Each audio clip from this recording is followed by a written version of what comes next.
Hello and welcome back to another episode of my MotoGP 20 career mode here for our second season in MotoGP, and I think we're on round 11 now. I think it might be round 11 at the Austrian Grand Prix. So just to give you a quick refresh of what happened in the previous episode, obviously it was the Czech Grand Prix. Actually, that was probably round 11, so I think we're on round 12 now. I've lost track already, but it doesn't really particularly matter what round number we're on, I suppose.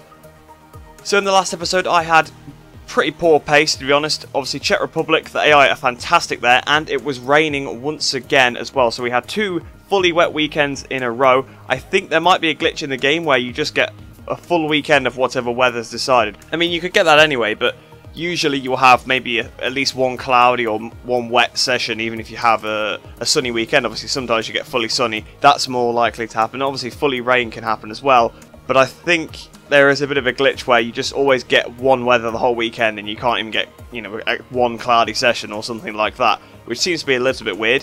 But anyway, that's beside the point. Obviously it was a fully wet weekend, so we didn't have much pace, but luckily for me actually, we managed to beat Jack Miller in the race, who sat in third in this World Championship, and we were only 2 places behind Marc Marquez. So our Championship lead came down by about 2 points after an appalling weekend. So really, I did very, very good damage limitation, especially considering I started right near the back of the grid as well. Fabio Quartararo finally bringing himself really into this championship. Obviously, I'm miles in front still, but for second position, he's actually not too far behind Marc Marquez now. So yeah, he's really, really helping himself. And Joan Mir got his first win of the season in that episode as well, which is what's moved him up into 9th in the championship. In the Constructors' Championship then, we actually extended our lead because Joan Mir won the race. So Joan Mir doing absolute bits, winning the race. Marc Marquez struggling down in, was it 6th place? I think he got 6th. I think I might have got 8th place. I could be wrong. You think I'd be able to remember considering it was only a couple of days ago, but yeah, whatever. These things happen sometimes. But yeah, we actually extended our lead because Marc didn't finish too well and Pol Espargaro crashed out of the race. So, well, I don't know if he retired, but he had a crash at the first corner. Ducati didn't do too bad, I don't think, but Yamaha, they did quite well, which actually has really brought those 3 constructors close to each other again. 90 points away, 92 points away, 95 points away. So 161, 164, 166, only 5 points separating the 3 of them. It is a close Constructors' Championship for those guys. And in the Teams' Championship, like I said, Yamaha had a really good weekend. Repsol Honda did not really have a great weekend, so the Yamaha team jumped back ahead of Repsol Honda once again. And again, they're extremely close. Obviously, in the Constructors' Championship, there's not so many big swings because it's only the top scoring rider. But in the Teams' Championship, you've got 2 riders, so you can have a 45-point swing per race, possibly. You know, it's not going to happen really very often, but it can happen. So the fact that there's only 18 points between them, the 3 of them, it does mean it could go down to the wire. And Petronas Yamaha, they've had some good races this season, so they're actually not totally out of it yet. But that's all the championship recap covered, so we'll head into Austria now. I'll see you in qualifying 1, and hopefully we'll actually get out of it this time. So then here we are in qualifying 1 here at Spielberg, at the Red Bull Ring for the Austrian Grand Prix. And as you can see, it's cloudy, and the whole weekend is cloudy, so I think that does confirm there is some sort of glitch, because there's not even a single session where it's either raining or sunny, because, you know, if you had a whole cloudy weekend, you'd expect it to rain at some point, or the clouds to clear at some point, but you're not even getting that, so I think there might be a glitch here with the weather. But in this session, quite interestingly enough, Joan Mir actually took his first win of the season in the last race, but here he is down in this grid position here, so not a great weekend so far for Joan Mir then. Franco Morbidelli in here as well, Miguel Oliveira, Brad Binder, Francesco Bagnaia, Iker Lecuona, Cal Crutchlow, Aleix Espargaro, Danilo Petrucci, Alex Marquez, Jorge Martin, and Tito Rabat. So then, since this session is cloudy, hopefully we won't have any overheating issues at this track. But also, on the other side, we've been struggling to get the heat in the tyres lately, so I'm hoping that we actually can get the heat in there. I would actually probably take a little bit of overheating at this point, but I don't think Austria is really renowned for overheating anyway. It's not like Catalonia or Misano or anything like that, so hopefully we just have optimal tyre grip during this session, but I wouldn't be surprised if we struggle a little bit.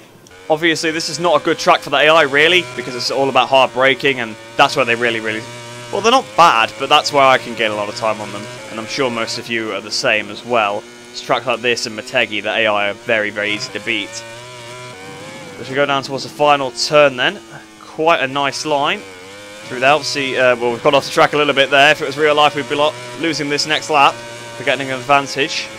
and if it was on the strict setting, I think it would just be the same. So we brake for the first corner, we're hop skipping and jumping on the way in there a little bit.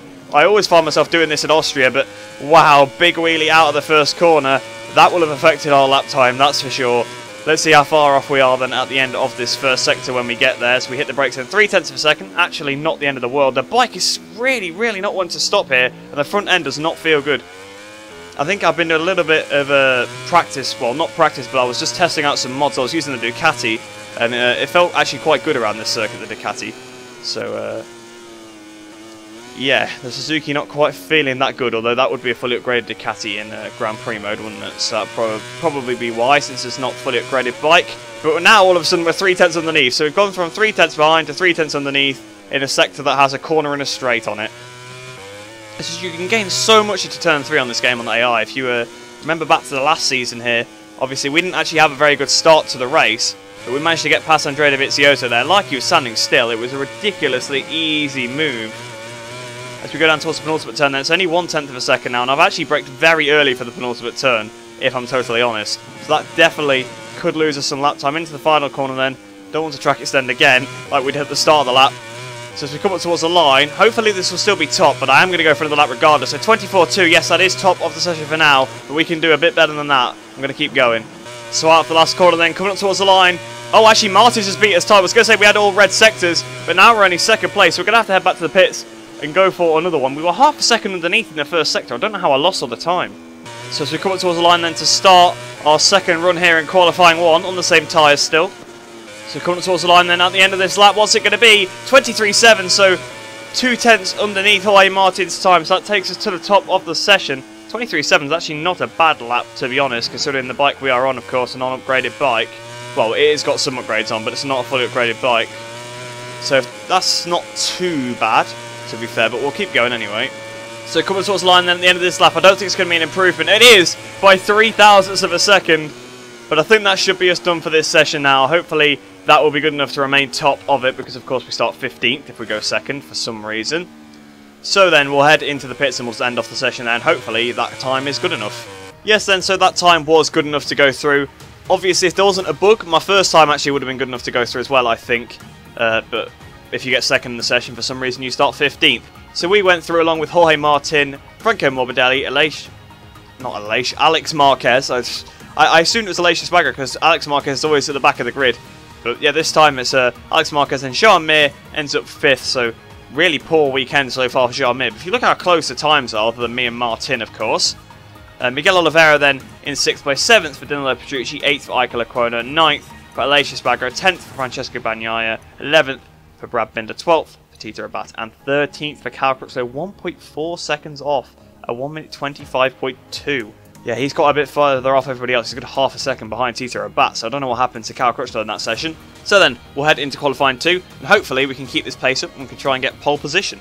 So here we are then in qualifying 2. Obviously, we actually did qualifying 1 on just that same set of tyres the whole time, so there probably is some more time on the table because we were on slightly worn tyres, and the rear tyre actually was getting kind of hot towards the end, so luckily the cloud is not affecting the tyre heating too much. It is actually probably benefiting me, which is always nice. So then, we will head out straight onto the track, and hopefully we can try and get those 23s immediately. So as we come up towards the line then to start our first lap here in qualifying 2. So out the last corner then. We've actually had a beautiful exit to that corner. Coming up towards the line, what's this time going to be? 23.4! Nearly a second quicker than what Dovizioso had put down on the table. That's going to be good enough for pole, 100%. So we'll head back to the pits then, and hopefully, yeah, that should be pole position. So yes then, that was good enough for pole position, ahead of Marc Marquez in 2nd and Fabio Quartararo in 3rd. Valentino Rossi ends up 4th then, and Andrea Dovizioso in 5th. So actually quite a close grid. I mean, even if you look at, I was going to say if you exclude Marquez, they're all extremely close, but actually Marquez is only just over a 10th quicker than Quartararo. But then Quartararo, Rossi, Dovi, Miller and Vinales are all within and Rins actually as well, are all within a 10th of each other. So that's absolutely ridiculous. 3rd down to 8th is within a 10th. Pol Espargaro then, again, he's only a couple more hundredths further behind. Nakagami, he's quite far off with 1.1 off. Jorge Martin 1.4 and Sean Zarco 1.5. I was ruling how Zarco had actually managed to get into this session, but yeah, him being quite near the back there. Jorge Martin just a little bit in front of him, but it will be interesting to see how those two get on. But the next thing to do is to head into our Moto3 race now, so hopefully our two riders can do well. Let's see how Manuel Hernandez and Daisy Jackson got on in qualifying, and let's see how they get on in the race. So then, Daisy Jackson starting 11th place on the grid, whereas Hernandez 14th. So I think he's just outside the qualifying goal actually, because I think they need to be in the top 12 to get that, if I'm not mistaken. So actually, as of late, it looks like Daisy Jackson's actually been out qualifying Manuel Hernandez a few times, whereas before, he'd always been doing the job in qualifying. So Daisy Jackson starting in a decent position on the grid. Hopefully she could try and make one of her lightning starts once again and try and gain a few more positions on that first lap. But let's get this race started, and hopefully they both do really well on this one. So then we're watching Daisy Jackson, the lead rider. We can see in the left-hand side of the screen Antonelli, but off the grid they go. She's had a very, very good start side by side with Mino as they go down towards the first corner. She's trying to get this in. She's already up to 7th place. She's back down to 8th now, but it did say 7th briefly. Round the outside of quite a few riders there. That's a beautiful first corner from Daisy Jackson. Absolutely fantastic as they race up the hill. She's up to 5th position. She's in the slipstream with Tony Arbolino as they go flying up the hill, side by side with Tatsuki Suzuki almost. I'm not sure where Manuel Hernandez is. He's 10th place, so again, he's had a really good start as well. So both my riders get fantastic starts on the grid here. She's trying to go around the outside of Tony Arbolino now. Looks like Fenati trying to run around the outside of her, but she's up to 5th place. It's been an absolutely fantastic start, and she's now up to 4th place as she gets past Tony Arbolino on the straight down towards turn 4. So the next target is now Niccolo Antonelli, and then the two later parts running 1-2 at this point in the race. Manuel Hernandez still down in 11th place, and he was up to 10th briefly, but he looks like he's trying to go past Mino. He's up into 9th now, apparently, because I think he's side by side with Lopez, so I think that might be where the position is. Vietti, look at the... Oh, contact! And Hernandez has a massive contact with Kaito Toba. Luckily, he stayed on, but he's probably lost a bit of time from that, and Toba's back up the inside. So Hernandez having a bit of a scruffy first lap here. Obviously, a little bit of contact with Toba. He's still sat in behind Lopez by the looks of it. Down the straight then towards the penultimate turn. He's back in front of Toba once again. Obviously, Toba's actually not too far behind him in the championship. Vietti looks like he's all over the back of Jackson. If we look back at Jackson, obviously Jackson a bit further up the order in 4th position. You can see in the background though, Hernandez looking for a move, and Vietti is all over the back of Jackson. Mino's battling with the other bike, so the Sky bike's battling with the DHL Hondas, as you can see, obviously for 4th place and for 9th place. So they break for the first corner, then Vietti looking at the inside, but he couldn't quite get that one pulled off. She almost wheelied coming out of that corner. That is impressive. You've got to get on the power early to wheelie a Moto3 bike. So Dennis Fogger's absolutely clearing off here. Antonelli's closing up to the back of Masia, so maybe Masia will drop back because, well, he's going defensive here. Antonelli's gone around the outside. Antonelli's up to 2nd place now, so Masia is the next rider in front of Daisy Jackson. And to be honest, she's getting away from Romano Fenati behind. Go on, Daisy! But Masia and Antonelli are still side by side, so if they start costing each other time, Jackson could be in for a podium here. If we look back at Hernandez, then he's still side by side with Kaito Toba, although he's still got in front of him again through turn 4. So Mino is now next. So of course, obviously the Sky bikes have been battling with the DHL Hondas, like I said, throughout this race. And actually, it does look like Jackson is making some big inroads here on Yama Masia. I think I'm just going to have to stick with Jackson. I'm not going to switch back to Hernandez. We can see Hernandez though still in the background, still side by side with Kaito Toba. So Toba really wanted to get that position off of Manuel. So as they come through the final turn then to end this second lap of 6, Fogger is checking out the front. Antonelli is actually probably pulling Masia along a little bit now. But come on, Jackson, you can catch up to the back of Yama, you can do it. Hernandez still sat in 10th place then behind Mino, so hopefully he'll be able to get past Mino very quickly. Another near wheelie out of that first corner. Jackson is really being aggressive on the power through that first corner, but that's probably why she's going so fast here. A fantastic qualifying session for her so far, and a fantastic race so far as well. Fenati on the Husqvarna is definitely catching up to the back of Daisy Jackson though. He's in the slipstream. Down towards turn 4. Is Fenati going to be able to have a look up the inside on the brakes? Is he going to be able to do it? Not quite. He slid the front quite a bit there, so luckily for him, he didn't lose the front. Although he could have took out Jackson though if he had done that. So yeah, I think I'd say luckily he didn't lose the front. I can see in the background Hernandez, obviously he's now finally clear of Toba as Fenati looks up the inside of Jackson, but not quite being able to do it there. But will he have an attack later on this lap? Masia is not getting away from them though. Masia definitely is falling back to them. Antonelli is now stretching ahead of Masia, so Masia is not being pulled along as much. But there are some very, very fast riders up behind Daisy Jackson, although she is one of the fastest people in Moto3 this season, as it's been shown. And as I've been told, apparently she's absolutely ridiculous when you get her up into Moto 2, so I'm looking forward to that in the next season. But here we go then in the slipstream. Come on, Daisy. Here comes Fanati, though, side by side with her. Is she going to be able to hold it? Will she do another wheelie coming out that first corner? I don't think I can handle it if she does it again, although I'm probably a bit more ready for it this time. Through that first corner. Oh! Oh, that was so close to a crash. The rear came round that time. It wasn't even the wheelie that was shot by. But here comes Suzuki. Suzuki, therefore, has got much better run than Jackson because she almost high-sided. Same with Fanati as well. So Fanati's looking for the move as well. They've got contact! They've had contact through turn 2. That is the worst place to have contact. We saw that in real life. That is a terrible place to have contact. So she's dropped down to 5th place. That'd still be a fantastic result, don't get me wrong. But hopefully she can try and get that back because obviously she did make that little mistake getting on the power, almost high-siding the bike. Her tyres are absolutely freezing though, so that's probably why she's struggling for grip. A little bit further behind, Manuel Hernandez has now got in front of Andrea Mino. And to be honest, actually, Fanati's dropped behind Lopez and Vietti now. So Fanati had a bit of a charge earlier on in the race. He's definitely dropping back a little bit more now. Looks like the 658 bike off Suzuki is trying to check out here and catch back up to the back of his teammate and Masia in front of them. I think the podium is definitely out of reach now because they've dropped quite far back from Masia. Masia seems to have responded to Antonelli on this sort of last lap. And caught back up to the back of him a bit because Antonelli was stretching away, but seems like Masia has responded to him.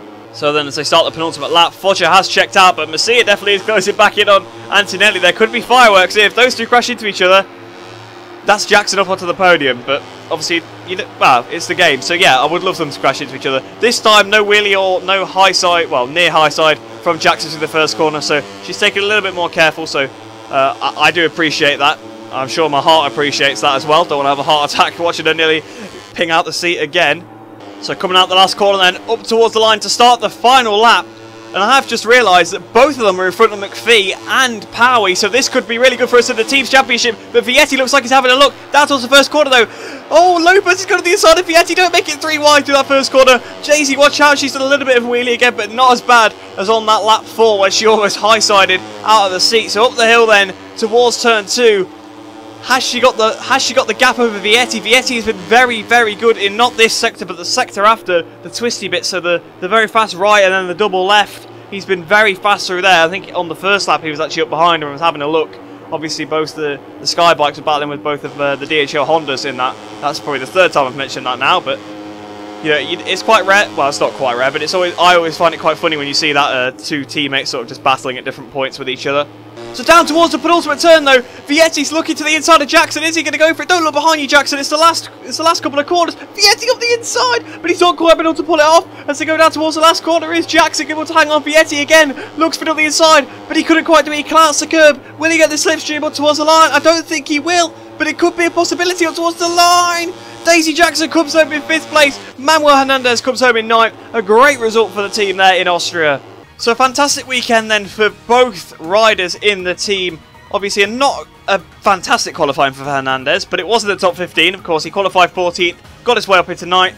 Any top 10 finish is good in my book, so a good result there from Hernandez. But a fantastic result from Daisy Jackson.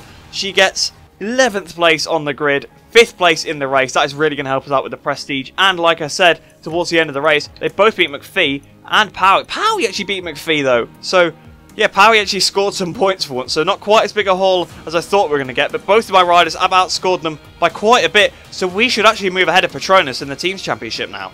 But first of all, the Riders Championship then. Yama Masia leads by 1 point now. Well, actually, he's just taken the lead of the championship by the looks of it, because Suzuki's moved down 2 and is now 3rd, so it's such a close championship between those 3 at the top, actually. Initially, it was a runaway championship between Antonelli and Masia, but then they had a couple of bad races. Suzuki's got his way back into it, and I think that's probably them finally recovering from that and now overtaking him again. So it's a really close championship at the top. Where do our riders stack up then? Easily beating the people around them very, very consistently. So 64 and 47, pretty decent scoring there. So Hernandez then 20 points ahead of Philip Salac, so hopefully he can hang on to that for the rest of the season. And Daisy Jackson 30 points behind McPhee. I'm not really, I'm not going to hold my breath. I don't think she can close that up. Hopefully she can, but there's a good half a season pretty much left in this season, but I just feel like gaining 30 points on McPhee is going to be quite hard when he's actually been beating us most races. I think we've beat him in the last couple of races, but that's about it, really. So looking at the Teams Championship, then we move ahead of Petronas Sprinter Racing by 6 points, then up into 6th in the Teams Championship. Could we have a look at the Snipers team? Because, of course, Philip Salach is behind both of our riders in the Championship. Not sure where Arbolino is. I'm guessing he must be in front. Otherwise, yeah, well, he must be. Otherwise, they would be behind us. But there's not a lot in it. 16 points. So we've obviously got 6 points over Patronus. 16 points behind the Snipers team. So, yeah, we're sitting quite nicely there. So I think we're going to try and set our sights on that 5th place. I think that's quite optimistic, but you've got to be a little bit optimistic. 6th place, I'd be very happy with, to be honest. If we can beat Patronus, that's fine by me. But if we can try and beat the Snipers team as well, that would be absolutely fantastic. But the next thing to do now then is to head into my MotoGP race. After that inspired performance by my Moto3 riders, I really want to bring home the victory here, even more than I did before. So here we are then on the grid. Marquez 2nd, Quartararo in 3rd place.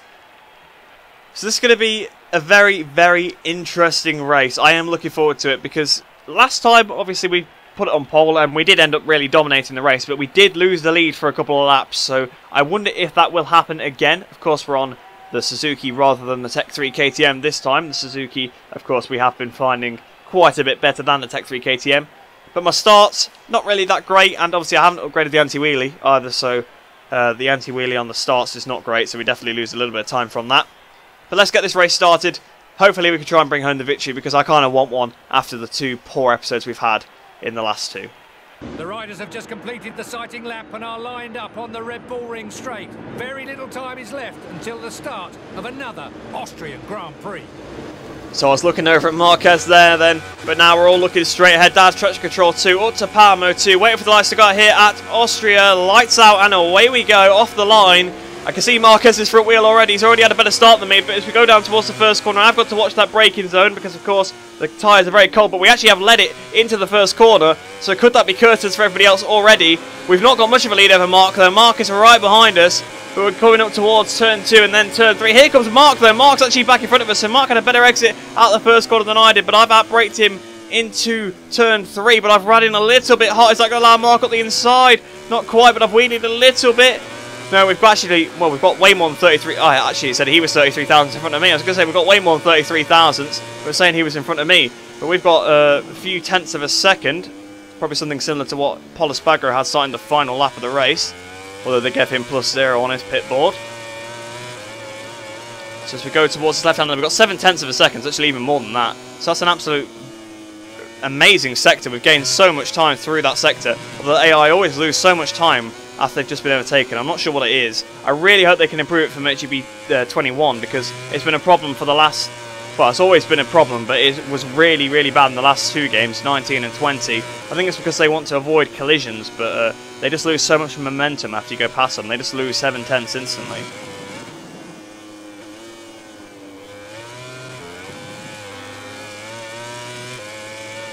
So coming towards the end of this first lap then, 27.3, only half a second, so he's actually made a bit of time back on me. So at the end of the second lap then, what is the gap now? 23.8, so quicker than what anyone else did in qualifying, I think. 1.6 seconds in the lead now. So at the end of this third lap then, I think it's going to be a new fast lap of the race, 23.0, so quicker than we went in qualifying. What is the gap now? 3.5 seconds.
So coming towards the line then at the end of this lap. This was going to be a new fast lap. 22.8 on that lap. That was a really good lap. Well ridden for me, I felt like anyway. What is the gap now? We've gone very, very wide into the first corner though.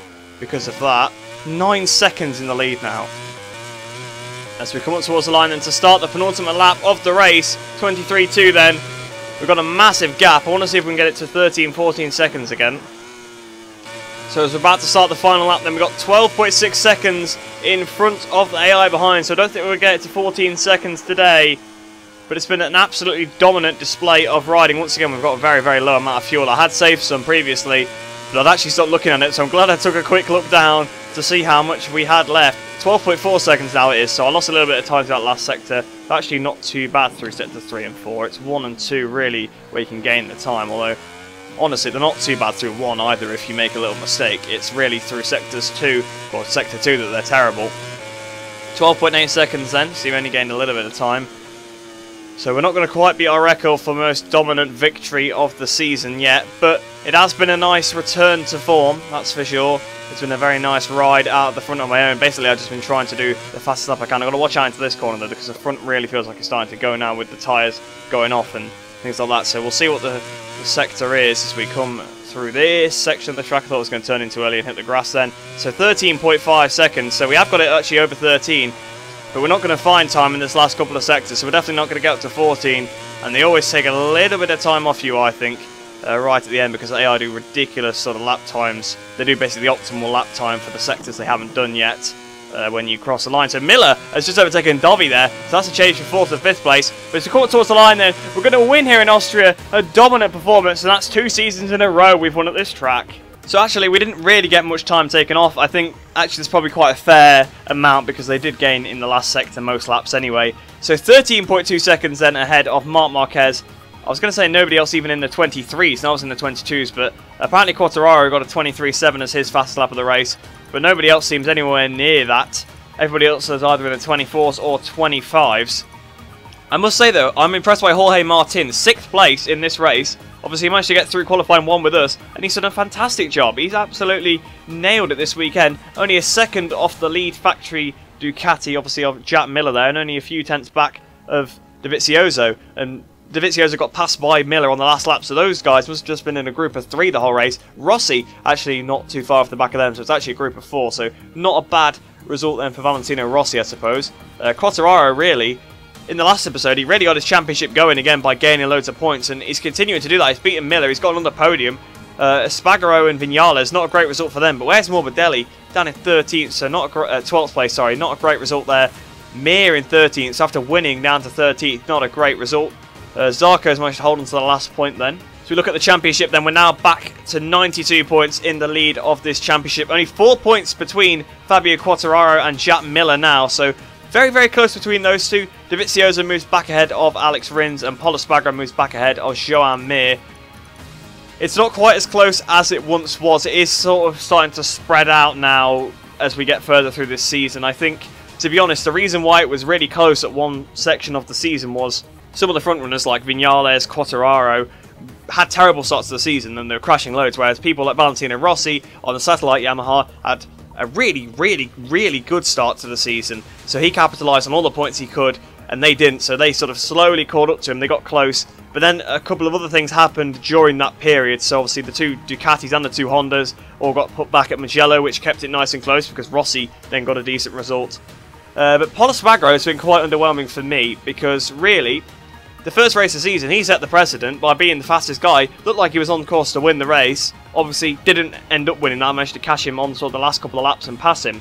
But ever since then, he's done absolutely nothing. And he's almost outside the top 10. He's not that, well, he's safely in front of Franco Morbidelli, to be fair. But he's almost like 10th in the championship. And Marc Marquez, had a terrible start to the season. And, well, has absolutely dwarfed his total so far. He has nearly 60 points more than him. So, yeah, it's a bit of a Marquez domination in the Repsol Honda camp. But Fabio Quartararo, he'll probably be up to 3rd in the championship before you know it, so a bit more like he was last season.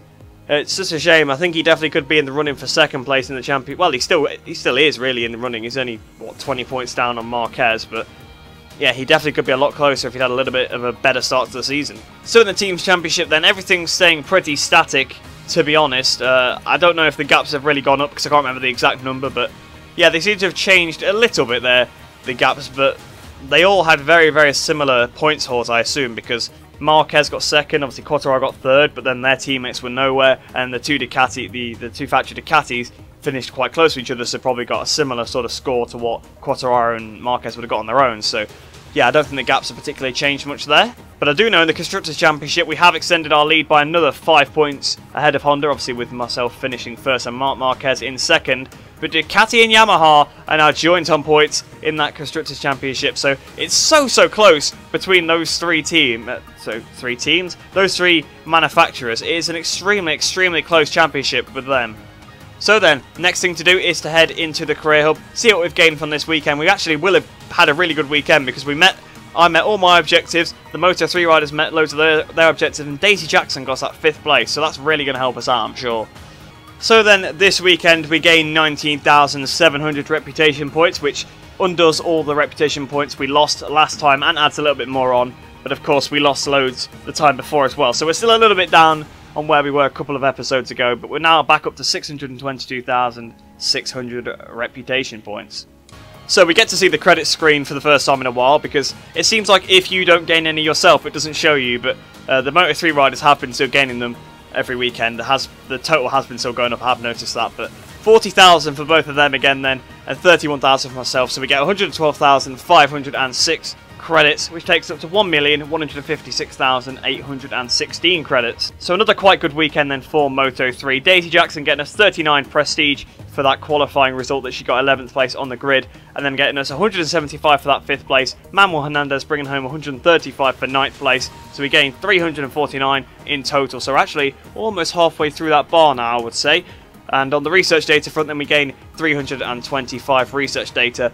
Hopefully they can start doing more of the development tests. Obviously they never really seem to do many. I'm guessing how it's split is the 3 for each rider, so they both achieved 1 each. So I'm hoping that they can start to do some more of those. So there is actually a notification on the Moto3 team front, so team planning for next year. Another technical director applying. So Nicholas Moore, S+. Okay. So we lose 10 points on the engine, gain 38 on the frame, gain 12 on whatever that garage thing is. I'm still not really sure what that is. But you know what? I think that's worth going for, so I'm going to accept that. It is for next year, supposedly, but I don't know if that's going to take effect right away, or what have you. I don't think it does, but then I'm sure it did once, so I'm not really 100% sure. It is this game, so you're never 100% sure what the game's going to throw at you. But that's where we'll bring this episode to a close then, so I hope you guys have enjoyed that one. Obviously, my race, not the most interesting. Marc Marquez actually did get alongside us at one point, which was actually kind of caught me off guard a little bit, because I'd led into the first corner, which I thought, that's it, that's race over pretty much, because obviously we had the pace over them by a lot, and I knew I would because we did last year as well.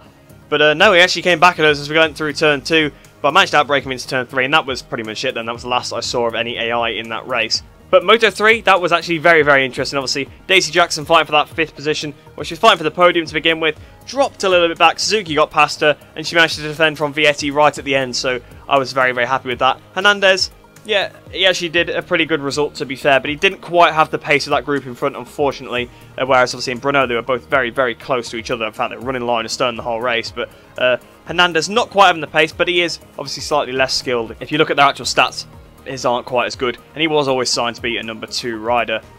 But like I said, I hope you did enjoy that video then, guys. Hope you enjoyed the rest of your day. Hope you're all staying safe, and I shall see you in the next one.